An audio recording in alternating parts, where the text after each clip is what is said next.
మంచిగుంటావాని సెల్లే నిన్ను మేన వాళ్ళకే ఇస్తే మాట తప్పిరారా తల్లి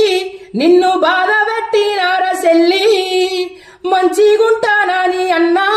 నన్ను అయిన వాళ్ళకే ఇస్తే మాట తప్పినారే అన్నా నన్ను అరిగోస పెడుతున్నారన్నా పడువట గోడల్లా పాకురు జాగల్లా నన్ను ఇచ్చిన